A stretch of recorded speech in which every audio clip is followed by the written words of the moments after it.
Qu'est-ce que la France et le Maroc apprennent l'un de l'autre? Eh ben, justement, c'est dans ce domaine culturel qu'il y a énormément de choses à apprendre. On voit qu'il y a beaucoup de talents ici qui sont, à partir du moment où on arrive à travailler avec eux, à leur proposer des aventures, des projets, des programmes qui sont capables de nous apporter une vision culturelle dans le cinéma, dans les arts graphiques, dans la danse, dans la musique, qui va enrichir non seulement l'expérience des Français, mais plus généralement le patrimoine de l'humanité. Le Maroc est un pays de grande culture, avec une jeunesse qui aspire à renouveler les formes culturelles. Et notre rôle à nous, c'est d'essayer de connecter cette créativité, cette potentialité avec des artistes français, avec une scène française, et c'est tout ce que ce programme propose, avec une infinité de projets, petits, moyens ou grands, pour connecter les fils de la culture et la créativité des uns avec la créativité des autres. Alors l'Institut français, lui, mobilise un certain nombre de moyens et de publics pour donner tout son éclat à ce potentiel. Quel est votre plus beau souvenir avec un artiste? Écoute, il y en a beaucoup ici, mais c'est vrai que lors du 14 juillet, l'artiste Sahraoui, qui était là, hein, qui a chanté les hymnes nationaux. C'est une artiste sahraoui qui vit à Paris, qui chante en arabe, qui chante en darija, qui chante en hassani, qui chante en français. Et il y avait quelque chose d'émouvant à ce que cette grande artiste qui se produisait quelques jours avant sur une immense scène à Casablanca soit là chez nous pour chanter les hymnes nationaux.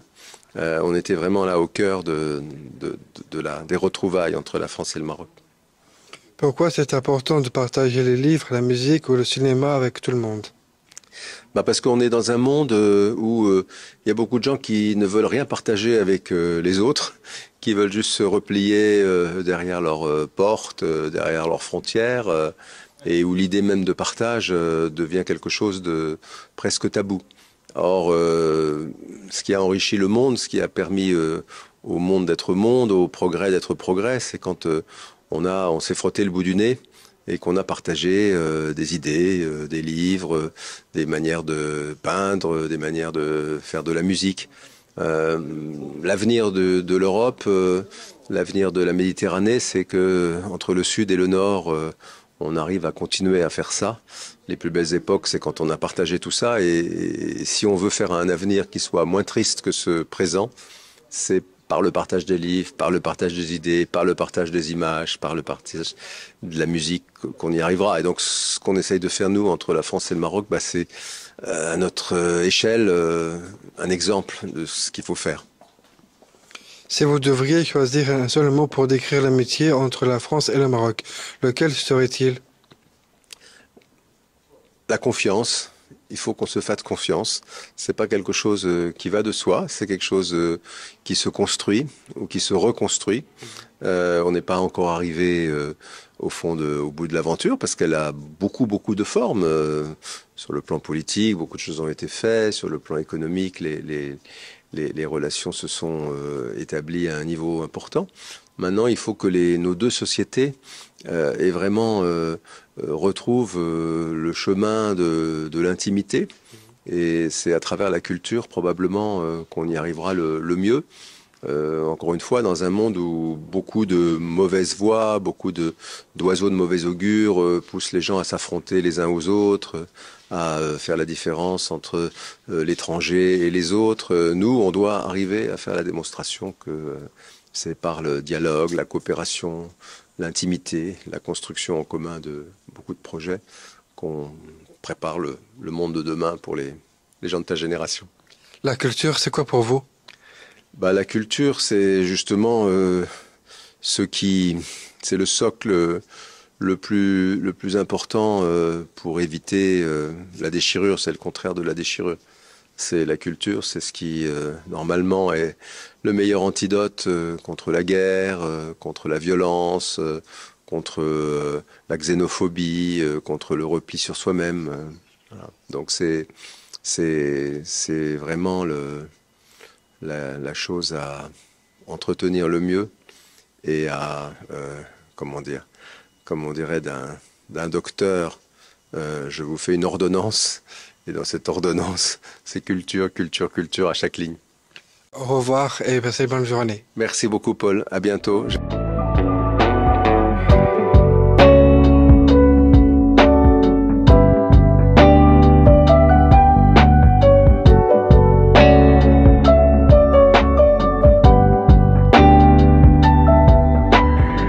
Pensez-vous de l'événement? Là, c'est un événement important parce qu'on est en train de célébrer un partenariat qui avait été signé, comme tu le sais, Paul, devant Sa Majesté devant le président de la République française.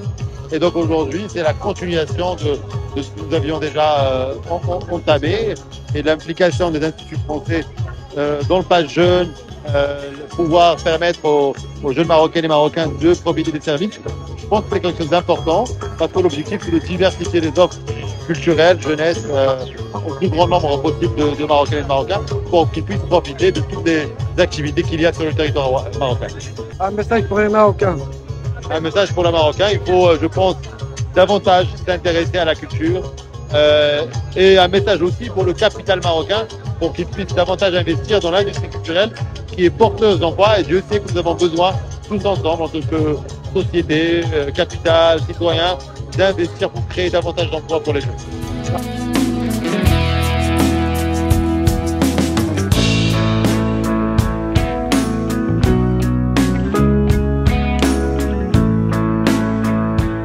Bonsoir Inès, je suis très ravi de vous revoir. Bonsoir Paul. Qu'est-ce que la France et le Maroc apprennent l'un de l'autre? Alors il y a énormément d'échanges entre la France et le Maroc dans l'éducation, dans la culture, la littérature, le cinéma.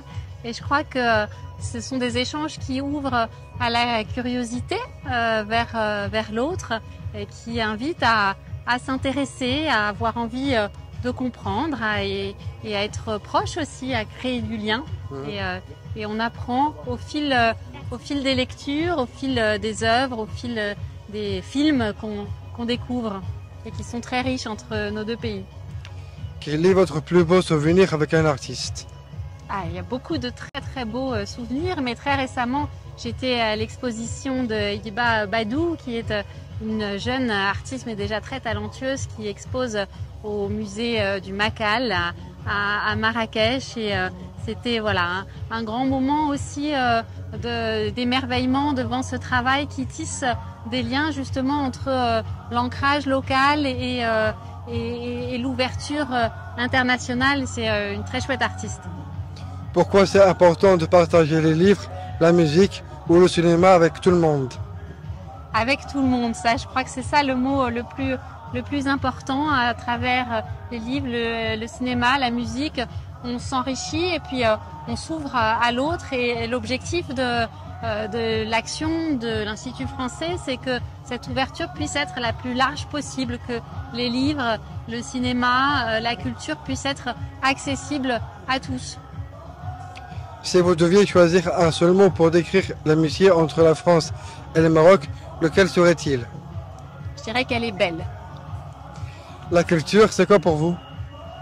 La culture, c'est la vie, c'est le lien avec l'autre, c'est l'émerveillement, la contemplation, prendre le temps aussi.